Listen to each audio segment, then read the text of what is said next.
আসসালামু আলাইকুম। আপনারা সবাই কেমন আছেন? আপনাদের দোয়া আলহামদুলিল্লাহ আমরা অনেক ভালো আছি। তো আজকে আমরা কোরবানির জন্য গরু নিতে আসছি। তো এই যে কোরবানির গরুটা আমরা নিয়ে যাচ্ছি। তো কোরবানির গরুটা কেমন হয়েছে আপনারা নিশ্চয়ই জানাবেন সবাই কমেন্টে। তো মায়ামুনির সাথে কোরবানির গরুর কালার, জামার কালার ম্যাচিং হয়ে গেছে। তো এটা হচ্ছে যে মায়ামুনি গরুটা নিয়ে পিছন পিছন হাঁটছিল, আর এই যে এগুলো হচ্ছে সব গরু নিয়ে আসছে ওর মামারা। তো মায়ামুনি ওর মামারা বলছে ধরো ধরো, মায়ামুনি বলছে না ধরবো না। মায়ামুনি আগেই পিছনে দাঁড়িয়েছিল, অনেক ভয় পাচ্ছিল। তো আমি আর মায়ামুনি পিছন পিছন হেঁটে আসছিলাম, আর এ পাশে যে ভিউটা খুব সুন্দর লাগছিল, গাছগুলো দেখতে পাচ্ছেন, চারিদিকে বাগান, আম বাগান। তো গরুটা যাদের বাসা থেকে নিয়েছিলাম তাদের বাসা থেকে ভিডিও করতে চাইছিলাম, কিন্তু তারা বুঝতে পারছেন যে তারা অনেকে ভিডিওর সামনে আসতে চায় না। তো তারা গ্রামের মানুষ যেহেতু, তো ভিডিওর সামনে আসছিল না। তো আমরা যতটুকু পারলাম রাস্তা থেকে ওঠার পরে ভিডিওটা করলাম। এভাবে আমরা রাস্তা দিয়ে অনেকখানি দূরে থেকে গরুটা নিয়ে আসছিলাম। তো গরুটা নিয়ে আমরা যখন আসছিলাম তখন হচ্ছে অনেকে জিজ্ঞাসা করছিল যে দাম কত, দাম কত। তো কোরবানির গরুর নাকি দাম বলতে হয় না, এই যে চাচা জিজ্ঞাসা করতেছে যে দাম কত। তো আমরা বলিনি দামটা, কারণ হচ্ছে যে এক কথাই শেষ, যে আল্লাহ যার রেখেছে রিজিকে তাই হবে। তো গরুটা আমাদের এখানে আসতে লেগে এমন অবস্থা হয়েছে, ছুটে গেছিল। তো ছুটে যখন নিচ থেকে, এখান থেকে নিচে নেমে গেছে, দেখতে পাচ্ছেন আমি উপরে, অনেক উপর থেকে ভিডিও করছিলাম। তা আমরাও ভয়ে দৌড় মারছিলাম উপর থেকে ভয়ে। তো এই যে দেখতে পাচ্ছেন যে গরুটা ধরার জন্য তিনজনে পাগল হয়ে গেছে, আর ওরা অনেক হাসাহাসিও করছিল। তো ওরা যেহেতু ধরছে গরুটা, তো ধরার অনেক চেষ্টা করছে। এই যে দেখতে পাচ্ছেন একদম ওখানে জঙ্গল ছিল, জঙ্গলে ঢুকে গেছিল গরুটা। তো আমরা ওখান থেকে গরুটা নিয়ে চলে আসলাম। আসার পর দেখতে পেলেন যে গরুটাকে এখন আমরা উঠিয়ে নিচ্ছি এখান থেকে। খুব কষ্ট করে ধরা হয়েছে, ধরে উঠা হচ্ছে। তো গরুটা যে কি কষ্ট করে উঠাইছে এখান থেকে বলারও বাইরে। তো অনেকে দাঁড়িয়ে দাঁড়িয়ে দেখছিল এখানে। দেখতে পাচ্ছেন যে ছোট বড় সবাই সাইকেল থামিয়ে দিয়েছে, গাড়ি থামিয়ে দিয়েছে, ওপরে মেন রোড যেহেতু। তো এখানে হচ্ছে উঠাচ্ছে খুব কষ্ট করে ঠেলে ঠেলে। এই যে, তো যেখানে হচ্ছে যে গরুটা ধরছিল ওই জায়গাটা আমি দেখাইতে পারি নাই, কারণ হচ্ছে যে আমরা গরুটা ফেলে দিয়ে দৌড় মারছিলাম। খুব ভয় পেয়ে গেছিলো সবাই, গরু অনেক ছিটপিট করছিল, আর যাকে সামনে পাচ্ছিল ঢিমাচ্ছিল। তো আমরা বাসায় নিয়ে চলে আসলাম, তারপরে গোসলটা করিয়ে দিচ্ছি গরুকে।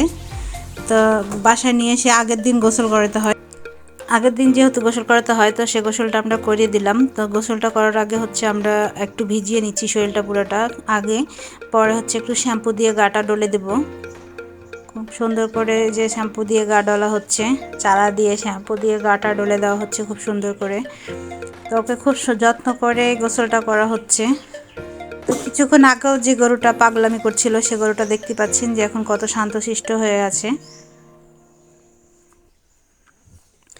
তো এখানে মোটরের পানি দিয়ে বাসার সাইডে গোসল করা হচ্ছিল, আর হচ্ছে যে গোসল করার পর ওকে খেতে দিয়ে দিলাম। তো মায়ামুনি যে পাশের পাতা ছিঁড়ে খাওয়াচ্ছিল, আর নিচে হচ্ছে গুঁড়ো আর ভাত দিয়ে মাখিয়ে দেওয়া হয়েছিল, সেটাও খেতে দেওয়া হচ্ছে। তো ওটা খাচ্ছে না দেখে আমি একটু মাথা নাড়লাম, তো ও আবার সুন্দর করে মাথাটা আমার দিকে আগিয়ে দিচ্ছে যে আর একটু নাড়ার জন্য। তো দেখলাম ওর চোখে পানি টলমল করছে যখন আমি নাড়লাম মাথাটা। তো ও কান্না করছিল, তো ওর কান্না আমিও কান্না করে ফেলছিলাম। খুব কষ্ট হচ্ছিল আমার কোরবানির গরুটা জবাই করতে। তো বুঝতেই পারছেন যে পশু পাখি এগুলো হচ্ছে মায়ার জিনিস, আর আমি এগুলোতে একটু বেশি ভালোবাসি, সেটা সবাই জানেন কম বেশি।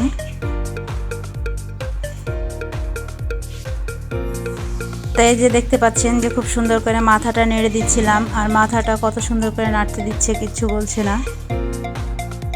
তো আমি অনেকক্ষণ যাবৎ মাথা নাড়ছিলাম ওর, আর ও খুব শান্তশিষ্টভাবে ছিল। তো ওকে একটু মাথা নাড়ার সময় আমি একা একা একটু ভিডিওটা করছিলাম। আর এই যে চোখে পানি বলছিলাম কিছুক্ষণ আগে, তো ওখান থেকেই শেষ করে দিয়েছিলাম আগের দিনের ভিডিওটা। আর পরের দিন সকালে আমি উঠে খুব সকালে উঠছিলাম 2টা বাজে, আপনাদের ভাইয়া দোকান থেকে আসছিল, আর আমিও উঠে রান্নাবাড়ি শুরু করে দিয়েছিলাম। তো এখানে তেল পিঠা বানিয়েছিলাম, নুডলস, সামাই, আর পায়েস ছিল, পাঁপড় ছিল। তো মায়ামুনি আর হাসানও উঠে গেছিলো। তো ওখান থেকে আমরা এখানে চলে আসলাম আবারও একটু গরুটা দেখার জন্য সকাল সকাল। তো গরুটাকে একটুখানি চারা দিয়েছিলাম খেতে, খাবার নাকি দিতে হয় না, তাও একটু চারা দিয়ে দিয়েছি খেতে। তো আমিও এখানে, আপনাদের ভাইয়া নামাজে চলে গেছে, আর আমিও তাড়াহুড়ো করে একটু রেডি হয়ে নিয়েছিলাম, হালকা পাতলা একটা সুতি ড্রেস পরেছিলাম। আর এখানে আপনাদের ভাইয়ের জন্য সামাই আর নুডলস রেডি করে রাখলাম। চলুন তাহলে বাইরে যেয়ে দেখা যাক যে নামাজ পড়ে সব আসছে নাকি। তো এই যে সব বাচ্চারা নামাজ পড়ে আসতে লাগছে, এটা হচ্ছে বাচ্চারা সব নামাজ পড়ে পাশ দিয়ে আসছে। আর এদিকে দেখলাম যে হাসানও চলে আসছে নামাজ পড়ে। তো হাসান তাড়াহুড়ো করে চলে আসছে। হাসানকে জিজ্ঞাসা করলাম যে তোমার আব্বু কই, বলছে আব্বু আসছে। তো কোরবানির গরুটা জবাই করার সময় আমি আপনাদেরকে দেখাইতে পারি নাই, সেটার জন্য দুঃখিত। কারণ হচ্ছে যে আমি খুব কষ্ট পেয়েছিলাম জবাই করার সময়, তাই আমি ভিডিও করি নাই। তো তারপরে একটু আপনাদের সাথে শেয়ার করব ভাইবে আমি এটুকু করলাম। মাংসটা কাটাকাটি চলছে। তো আমি এখান থেকে 5 কেজি পরিমাণে মাংস নিয়ে রান্নাতে চলে যাব এখন।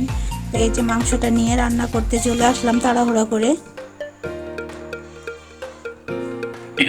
তা হাতে মাখা মাংস, এটা এভাবে করে মাংসটা মাখিয়ে রান্না করলে খুব টেস্টি আর খুব সুস্বাদু হয়। সবাই বলছিল খুব টেস্টি হয়েছে মাংসটা। তো এভাবে রান্না করবেন, বাসায় অবশ্যই খুব টেস্টি হবে ইনশাল্লাহ, টাটকা মাংস। তো এই যে আমি চুলাতে বসিয়ে দিলাম।